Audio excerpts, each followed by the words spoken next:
Bonjour à toutes et à tous et bienvenue dans ce nouvel épisode de Coq Fiction dans lequel nous allons parler de Ghost in the Shell. Dans cet épisode, nous nous questionnerons sur la notion de cyborg et sur leur évolution. Où en est-on avec les cyborgs? À quand les cyborgs? Ghost in the Shell est un manga japonais qui a été adapté en films, séries télévisées et jeux vidéo. Bien qu'elle soit légèrement différente, l'histoire se déroule généralement vers le milieu du XXIe siècle. La technologie s'est développée au point que la cybernétisation prévaut de la prothèse d'une partie du corps à une prothèse complète du corps, cerveau compris, un cyborg. La plupart des militaires ont des prothèses partielles, comme l'enquêteur Batu, dont les yeux, les bras et les jambes sont cybernétiques. Mais le personnage principal, le major Motoko Kusanagi, est un cyborg. L'intrigue porte sur les combats à l'ère de la cybernétisation, où le piratage informatique est devenu aussi important que les armes à feu. Le manga a été créé en 1989. La technologie a beaucoup progressé, mais il semble que nous soyons encore loin de la cybernétisation décrite dans le manga. J'aimerais donc récapituler brièvement les progrès réalisés dans le développement des cyborgs.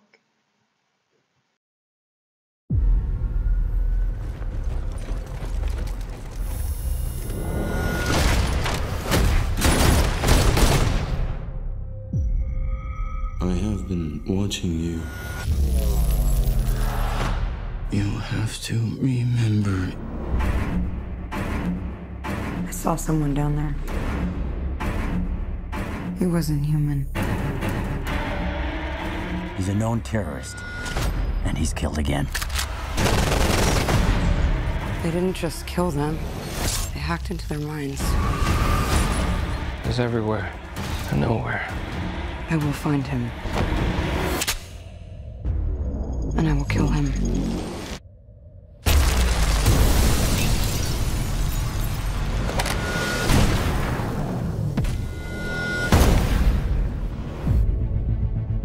You never talk about your past. I don't remember much. Just fragments. There was an attack. You were dying. We saved you. And now you save others. Everything they told you was a lie.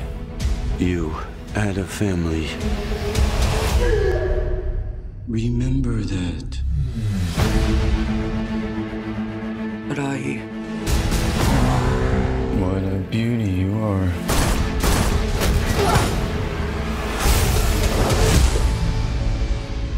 What do you want from me? They did not save your life. They stole it. How many were there before me? She was supposed to have a clean brain. I order you to terminate.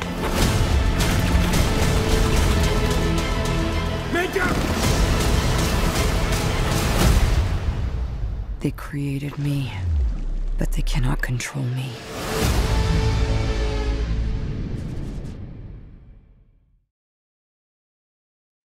Commençons par les prothèses de membres. Elles sont peut-être les plus courantes. Bien qu'il soit facile de construire un membre artificiel puissant, capable de se mouvoir, il est difficile d'effectuer des tâches quotidiennes sans utiliser de retour sensoriel. Le fait qu'elle soit courante ne signifie pas qu'elle soit suffisamment développée. En fait, la prothèse de membre a encore un long chemin à parcourir. L'un des principaux défis est l'absence de rétroaction neuronale. Dans les membres biologiques, les humains utilisent le retour d'informations tactiles et proprioceptives pour effectuer des tâches telles que régler la position d'un membre sans regarder et saisir une bouteille sans glisser. Pour l'instant, il n'existe pas de substitut satisfaisant des membres biologiques pour les personnes amputées.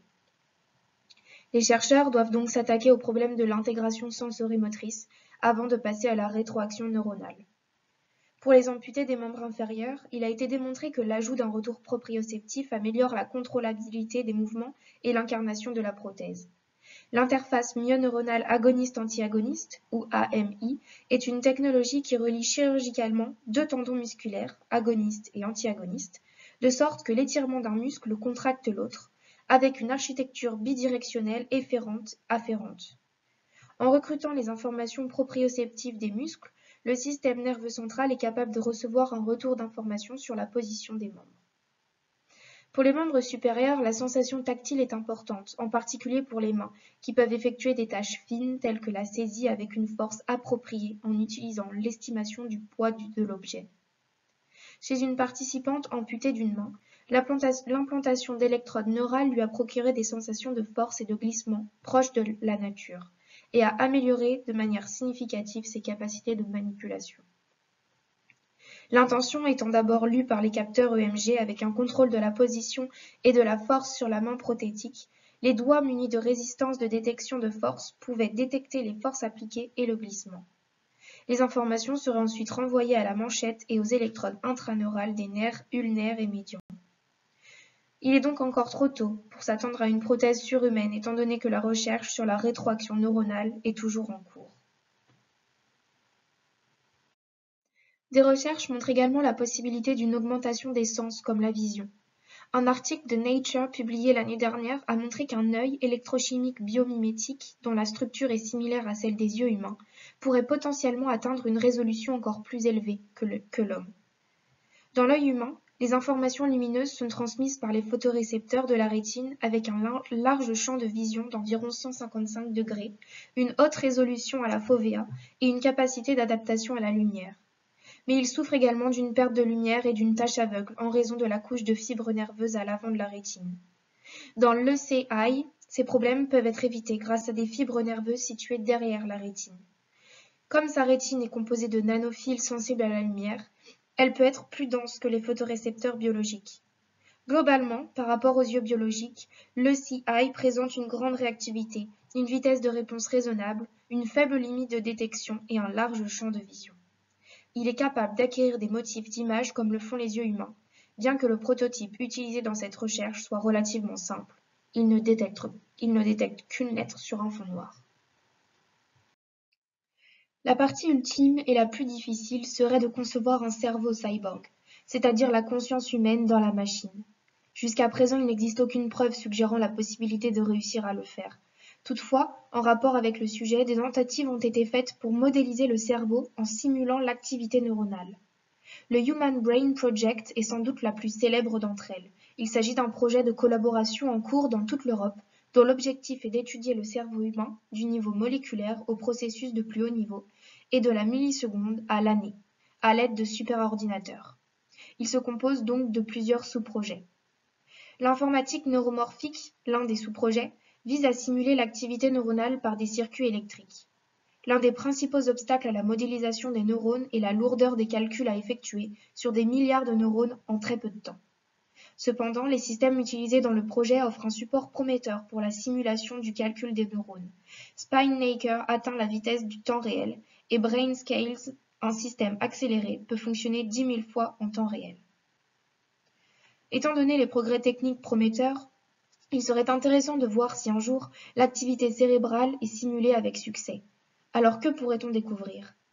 La conscience pourrait-elle naître de la copie numérique avec exactement la même activité de tir?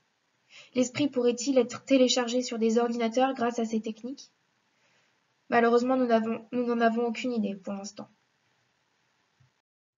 En conclusion, nous n'avons pas encore atteint l'âge du cyborg. Les progrès réalisés jusqu'à présent sont intéressants.